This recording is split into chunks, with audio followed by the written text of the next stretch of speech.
Bonjour à tous et à tous, merci d'être avec nous. Bienvenue dans ce nouvel épisode de la web radio du lycée Pierre et Marie Curie. Au programme aujourd'hui, Léna et Lisa reçoivent Madame Beauclé, la conseillère d'orientation et psychologue du lycée Pierre et Marie Curie. Liam et Shannon vont vous présenter le film Point Break de la rubrique Secret Ciné.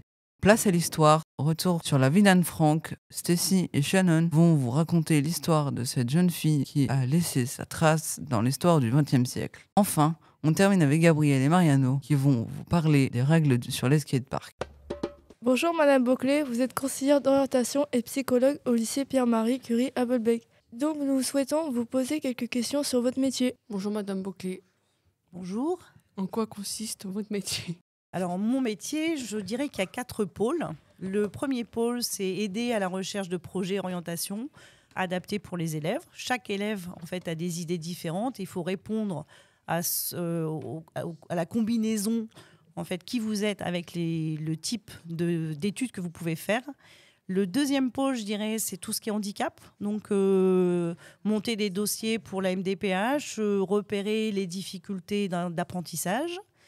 Ensuite, il y a tout ce qui est le mal-être. Donc, les élèves vont pas toujours bien et je suis là pour aussi leur apporter un soutien et faire une écoute psychologique.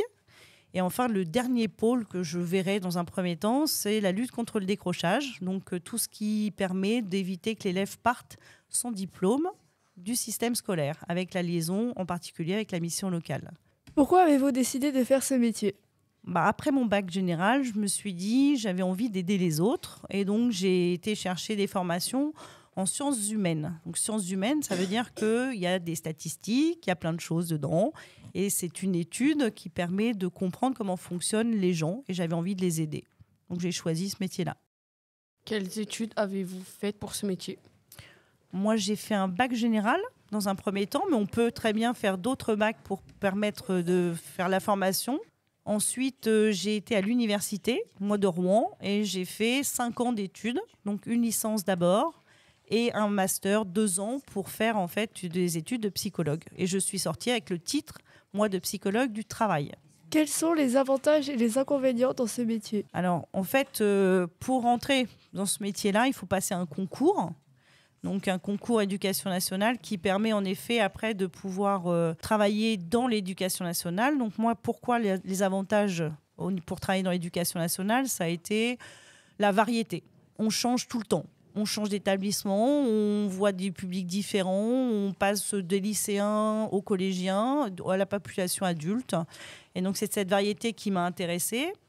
Ensuite, les inconvénients, je dirais, c'est peut-être le manque de reconnaissance de notre profession. C'est difficile de s'intégrer dans les équipes parce qu'on n'est pas tout le temps là. Et donc, parfois, travailler en équipe, c'est pas toujours évident. Dans quel lieu travaillez-vous ? Alors, du coup, voilà, moi, j'interviens en collège, en lycée et au CIO, qui est le Centre d'information et d'orientation, où on est là, pour l'instant, sur l'île Bonne, 8 à peu près psychologues qui intervenons dans tous les établissements scolaires. Donc, on est tout le temps en mouvement et souvent les élèves nous disent « mais vous n'êtes pas beaucoup là ». Mais c'est parce qu'en fait, on est dans plusieurs lieux. Et donc, moi, par exemple, sur le lycée Pierre et Marie Curie, je suis là le mardi et le vendredi matin. Et les autres jours, je suis dans d'autres lieux. Quel est votre salaire par mois ? Donc, nous, on a des grilles de salaire. Donc, tout le monde est payé de la même façon.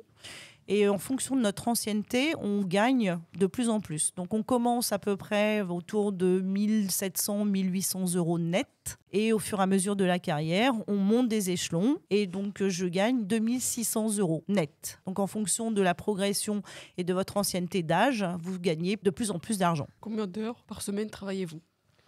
Donc, je suis sur une base de 39 heures, mais je dois faire 27 heures face à face public. Donc sur les autres heures, en fait, je fais tout ce qui est correction de tests, tout ce qui est préparation d'entretien, etc.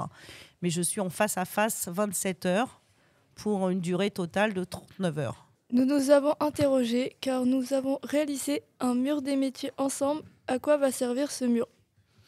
Alors, c'est un mur très intéressant. Ça a été fait par les 3e. Et donc, ils ont été amenés à comprendre comment fonctionnait un métier. Donc ça, c'est très bien.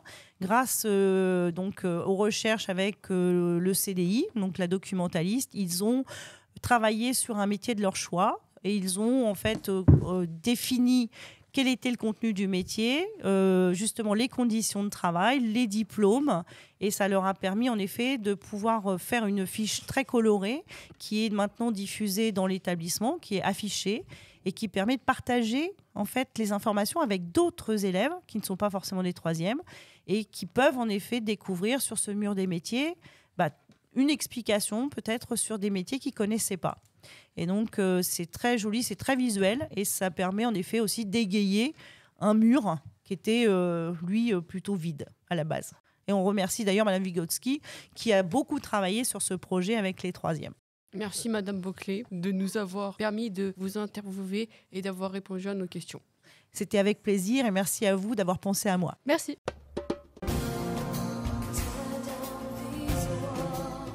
Bonjour Shannon, bienvenue dans Secret Ciné, notre nouvelle rubrique cinéma. Bonjour Liam, est-ce que tu peux me parler du film Point Break car il était diffusé à Ciné-Curie? Oui, avec grand plaisir. Pour commencer, je vais te raconter un petit aperçu. Tout d'abord, c'est l'histoire de Johnny Utah, un jeune agent du FBI. Il essaye d'infiltrer un groupe de surfeurs qui est soupçonné d'être un gang de braqueurs qui se déguise en ex-président américain. C'est alors qu'il fait la rencontre de Bodhi, qui a qu'une seule idée en tête, surfer la vague extrême. Ah oui, j'ai envie de le regarder maintenant. Oui, et même que Keanu Reeves a reçu le prix de l'homme le plus désirable et aussi la récompense de la meilleure scène d'action. Est-ce que tu sais si les vagues étaient réelles pour tourner les scènes de surf? Oui, elles étaient réelles, et même que Keanu Reeves a appris le surf exprès pour le tournage de ce film. Tout ce que tu m'as dit sur le film m'a donné envie de le voir et d'aller surfer. D'accord, on se retrouve pour la prochaine rubrique de Secret Ciné. Bonjour Shannon, bonjour Romain. Aujourd'hui avec Shannon, nous allons vous parler d'Anne Frank dont nous avons étudié le livre cette année en cours de français. Il y a 80 ans, pendant la Seconde Guerre mondiale, cette fille a été victime de la Shoah. La Shoah, c'est l'extermination des personnes juives par l'armée allemande nazie. Voici son histoire et celle de son journal. Shannon, connais-tu Anne Frank? Oui, je connais Anne Frank. Anne Frank est née le 12 juin 1929 en Allemagne. Elle est morte en février ou mars 1945 dans le camp de concentration de Bergen-Belsen en Allemagne.